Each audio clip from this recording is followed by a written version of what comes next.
আসসালামু আলাইকুম।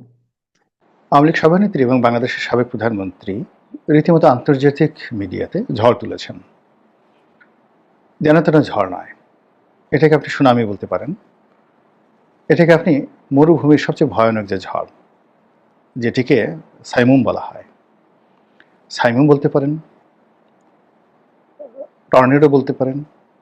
রাজনীতি ঠিক যে টর্নেডো বলতে যেটি বোঝায় বাংলাদেশের রাজনীতিতে এখন এই মুহূর্তে all on a sudden Sheikh হাসিনার এই সাক্ষাৎকার রীতিমতো সেই টর্নেডোর মতো চলমান যা কিছু রয়েছে সব কিছুকে ঝুঁকির মধ্যে ফেলে দিয়েছে।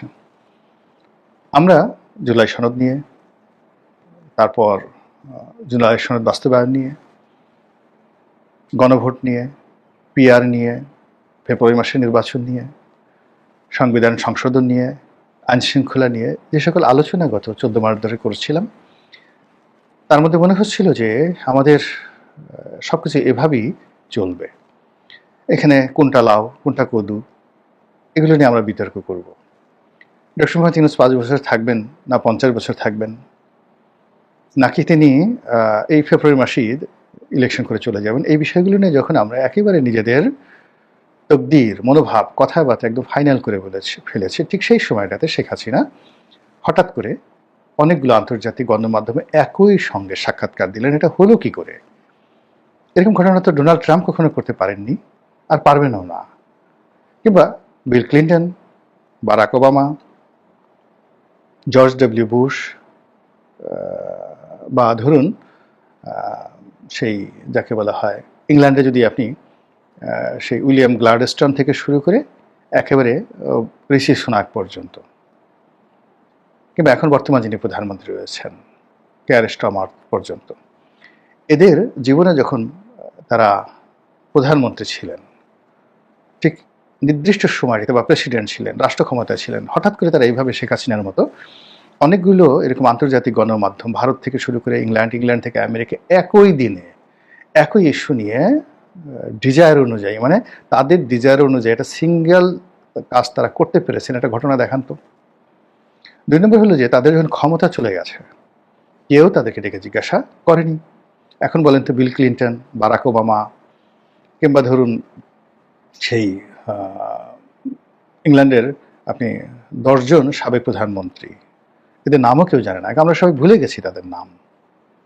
আপনি থেরেসা মে কিংবা সেই টনি ব্লেয়ার, আপনি টনি ব্লেয়ারকে যদি টিকিট ভাড়া দেন, টিকিট পাঠান আর হোটেল ভাড়া দেন আর $5,000 আপনি দেন, আপনি বাংলাদেশে এনে আপনি তাকে একেবারে আপনার বাড়িতে নিয়ে যেতে পারবেন, বিয়ের অনুষ্ঠানে নাচাতে পারবেন।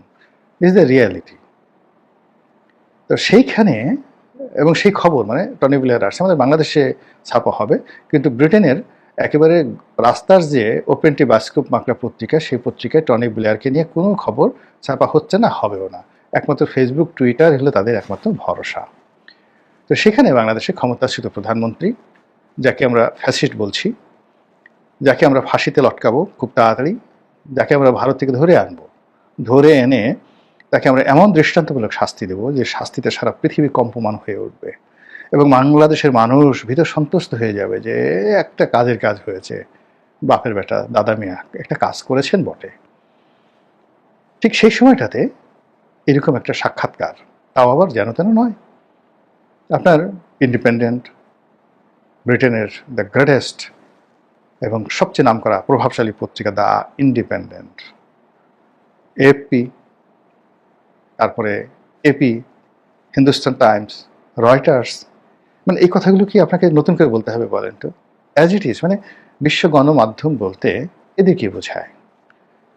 এর বাইরে টাইম ম্যাগাজিন, তারপরে সমপর্যায়ের টাইম ম্যাগাজিন, ওয়াশিংটন পোস্ট, এরপর যাকে বলা হয় টাইম ম্যাগাজিন, ওয়াশিংটন পোস্ট, এরকম দ্য টেলিগ্রাফ, এরকম আরও 3-4টা পত্রিকা আছে। তো এর আগে তো এখন শেখ হাসিনার সংবাদ ছাপা হলো, এর আগে তো ঠিক এই পত্রিকাগুলোতে সজীব ওয়াজেদ জয়ের সাক্ষাৎকার ছাপা হয়েছে। মানে এটা একটা মিরাকেল না? টোটাল জিনিসটা হিসাবগুলো সব এলোমেলো করে দিয়েছে। যে সরকার তাকে ফাঁসিতে লটকানোর জন্য, শেখ হাসিনাকে ফাঁসিতে লটকানোর জন্য একেবারে কনফার্ম যে আমাদের এখান থেকে তার বিরুদ্ধে যে সকল অভিযোগ আনা হয়েছে, অকাট্য প্রমাণ, 1400 লোক হত্যা করেছে, ইত্যাদি ইত্যাদি, আর অনেক কিছু, কাজে ফাঁসি তো হবেই, ফাঁসি তো হবে, এতে কোনো সন্দেহ নেই। এটা নিয়ে আমরা যখন এক ধরনের একটা চিল মোড়ে আছি, ঠিক সেই সময়টাতে এই সাক্ষাৎকারগুলো সরকারের মধ্যে রীতিমতো অস্থিরতা তৈরি করেছে। অস্থিরতা কেন? সরকার যে এখন চলছে, সেই সরকারের যে প্রধান ব্যক্তি doctor Mohammad Yunus, he is a byproduct of international media. Sheikh হাসিনার জামানাতে তার পক্ষে সেই নোবেল লরিয়ার যারা আছেন তারা বিরাট একটা বিজ্ঞাপন দিলেন ওয়াশিংটন পোস্ট পত্রিকাতে। আমরা খুব চমকিত হলাম যে এর মতো লোক হতে পারে। এরপর তিনি বিবিসিতে সাক্ষাৎকার দেন, আল জাজিরাতে সাক্ষাৎকার দেন, এবং ইংরেজি জানা মানুষের সাথে কথা বলতে তিনি খুব স্বাচ্ছন্দ্য অনুভব করেন। কিন্তু তিনি এই সরকার প্রধান হওয়ার পরে কিংবা নোবেল লরেট যতদিন তিনি ছিলেন, শেখ হাসিনা যে কাজটি করলেন এই সময়টিতে এসে, এরকম কাজকে ডক্টর মোহাম্মদ ইউনূস করা তো দূরের কথা, তিনি কল্পনা করতে পারেন এই ধরনের একটা ঘটনা ঘটতে পারে, বা তার জীবনে এটা হতে পারে, বা তিনি এখন কি শেখ হাসিনাকে চ্যালেঞ্জে জানিয়ে তিনি কি বলতে পারেন যে ঠিক আছে, শেখ হাসিনা এই কাজ করেছে, হিন্দুস্তান টাইমসে দিয়েছে, আমি সেই ভারতের স্টেটসম্যান, আনন্দবাজার, দ্য হিন্দু, এই তিনটাতে দেব, ডন পত্রিকাতে দেব পাকিস্তানের, তারপরে হংকং টাইমসে দেব, ফার ইস্টার্ন ইকোনমিক রিভিউ এখন আছে কিনা জানি না, নিউজ উইক এবং টাইম টাইম ম্যাগাজিনে দেব, ওয়াশিংটন পোস্টে দেব, নিউ ইয়র্ক টাইমসে দেব, এবং ব্রিটেনের দ্য টেলিগ্রাফে আমি দেব, আর ফ্রান্সের লামন্ডেতে আমি দেব, শাইটুংয়ে আমি দেব, জার্মানির শাইটুংয়ে দেব। এরকম আমি 1 ডজন আন্তর্জাতিক মানের পত্রিকায় একদিনে সেম ডেতে আমি সাক্ষাৎকার দিয়ে আমি দেখাবো শেখ হাসিনা ঘোড়ার ডিম করেছে, কিছুই সে ফালতু, আমি তার সাথে আরও ভালো কাজ করতে পারি, ভালো ইংরেজি বলতে পারি, আরও ডাইনামিকভাবে পৃথিবীকে ইনফ্লুয়েন্স করতে পারি। সংবাদপত্র, বাংলাদেশের সংবাদপত্র তো দূরের কথা, সারা দুনিয়ার সংবাদপত্রকে আমি ডোমিনেট করতে পারি। এই কাজটা কি ডক্টর মোহাম্মদ ইউনূস বা তার যারা লোকজন রয়েছেন তারা পারবেন এই কথাটা বলতে বা এই কাজটা করে দিতে? আর যদি না পারেন, তাহলে শেখ হাসিনা এখানে যে কাজকর্ম করেছেন সেটা নিয়ে মানুষ, শেখ হাসিনা যারা লোকজন বগল বাজাতে থাকবে, প্যাকু প্যাকু প্যাকু ক্যাকু ক্যাকু ক্যাকু, করো করো করো মামু, আমাদের মতো করো, দেখি কেমন পারো। আমাদের নেত্রীকে এত তুচ্ছতা ছিল করছিলা, ইংরেজি বলতে পারে না, ওটা পারে না, ওটা পারে না, এখন দেখো এই যা কিছু করে দেখালো, এখন তোমরা একটু দেখাও। আবার যদি বিএনপিকে চ্যালেঞ্জ জানায় যে আচ্ছা ঠিক আছে, উনি দিল্লিতে বসে যদি সেই লন্ডনের ইন্ডিপেন্ডেন্টে সাক্ষাৎকার দিতে পারেন, তাহলে বিএনপির নেতা তারেক রহমান সাহেব তো লন্ডনে আছেন, তিনি একটু দেন না এরকম একটা সাক্ষাৎকার, এইভাবে দেন, বিবিসির সঙ্গে দেন, ইন্ডিপেন্ডেন্টের সঙ্গে দেন, টেলিগ্রাফের সঙ্গে দেন, ব্রিটেনের বাইরে যাওয়ার দরকার নেই, ওখানে দেন, আমেরিকায় দেওয়ার দরকার নেই। বলেন তো বিএনপি কী জবাব দেবে আওয়ামী লীগের লোকের কাছে? রাজনীতিতে হলে কি এটা একটা শো আপ। নিজের একটা ছোট্ট উদাহরণ দিয়ে বলি যে এটা মানুষের কতটা ইনফ্লুয়েন্স করে। আমি যখন প্রথম 2001 সনে নির্বাচন করতে গেলাম, এই যে ফরিদপুরের সদরপুর চরভদ্রাসন ভাঙ্গা, এখন যে আসনটা ওই আসনের, তখন ভাঙ্গা একটা আসন ছিল, সদরপুর আর চরভদ্রাসনে আসন ছিল, আর আমার নিকটতম প্রতিদ্বন্দ্বী ছিলেন একে আজাদ সাহেব, হামিম গ্রুপের একে আজাদ সাহেব। তো তখন আমি যে গাড়িটা চালাতাম, সেই গাড়িটা ছিল আমার, যে গাড়িটা নিয়ে যেতাম সেই গাড়িটা ছিল হলো পাজেরো V6, এবং ওটা আমি যখন কিনেছিলাম তখন ওটাই ছিল হায়েস্ট গ্রেডের গাড়ি বাংলাদেশে। এর বছরখানেক পরে হঠাৎ করে নতুন যে LX 470 লেক্সাস যে জিপগুলো, যেগুলো মূলত 4700 সিসির সিগনাস, তো 4700 সিসির সিগনাস গাড়ি একে আজাদ সাহেব ওই আমলে কিনে ফেললেন।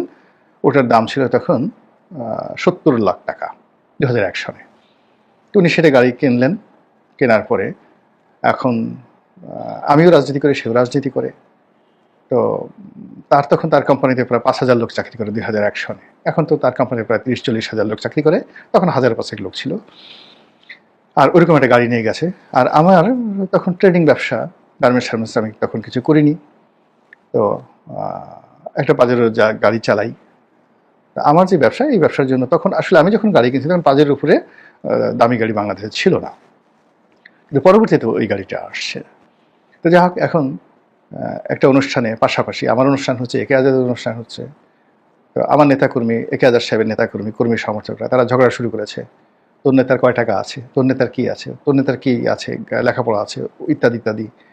এগুলো নিয়ে ঝগড়াঝাটি করতে করতে একটা সময় চলে আসলো গাড়ি। সেই তখন একাধার সাহেবের লোকজন বলল যে দেখ